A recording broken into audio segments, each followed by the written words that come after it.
بسم اللہ الرحمن الرحیم۔ عمرین ٹی وی کے معزز دوستو، السلام علیکم۔ عموماً مشاہدے میں آیا ہے کہ مرنے کے بعد میت کی آنکھیں کھلی رہ جاتی ہیں۔ اس حوالے سے سائنسی توجیحات بھی پیش کی جاتی ہیں، تاہم اس سوال کے کہ مرنے کے بعد میت کی آنکھیں کیوں کھلی رہ جاتی ہے، اس کا جواب خود سرور کونین حضرت محمد صلی اللہ علیہ وآلہ وسلم نے دیا۔ وہ کون سی چیز ہے جسے اللہ نے خود پیدا فرمایا، پھر اللہ نے اسے خود خرید لیا؟ آپ صلی اللہ علیہ وآلہ وسلم نے فرمایا تھا کہ جب کوئی فوت ہوتا ہے تو اس کی آنکھیں ایک ایسا منظر دیکھ رہی ہوتی ہیں جو زندوں کو نظر نہیں آتی۔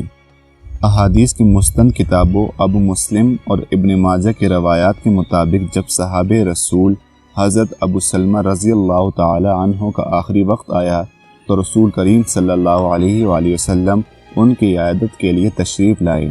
وہ اس وقت نزع کے عالم میں تھے، گھر میں افسردگی کا ماحول تھا اور گھر کے ایک گوشے میں خواتین رو رہی تھیں۔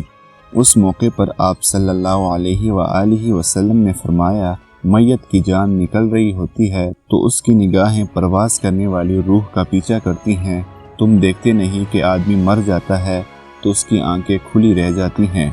جب حضرت ابو سلمہ رضی اللہ تعالی عنہ کا دم نکل گیا تو آپ صلی اللہ علیہ وآلہ وسلم نے دست مبارک سے ان کی آنکھیں بند کر دیں۔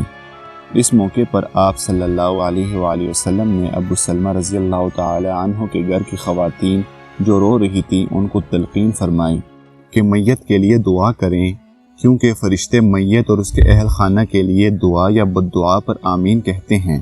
حضرت ابو سلمہ رضی اللہ تعالی عنہ کی وفات پر نبی کریم صلی اللہ علیہ وآلہ وسلم نے حضرت ابو سلمہ رضی اللہ تعالی عنہ کے لیے یوں دعا فرمائی، اے اللہ ابو سلمہ کی مغفرت کر دیں، ہدایت یافتہ افراد میں ان کا درجہ بلند کر دیں، پسماندگان میں ان کا قائم مقام ہو جا، اے رب العالمین ہماری اور ان کی مغفرت کر دے، قبر میں ان کے لیے کشادگی کر دے اور اسے منور کر دے۔ روایت میں آتا ہے کہ یہ حضرت ابو سلمہ رضی اللہ تعالی عنہ ہی تھے کہ جن کی نماز جنازہ کے دوران رسول اللہ صلی اللہ علیہ وآلہ وسلم نے پہلی بار 9 تکبیریں فرمائیں۔ ناظرین، اب تک کے لیے اتنا ہی۔ مزید ایسی معلوماتی ویڈیوز کے لیے ہمارے اس چینل کو سبسکرائب کر دیں، بیل آئیکن پریس کر دیں۔ شکریہ۔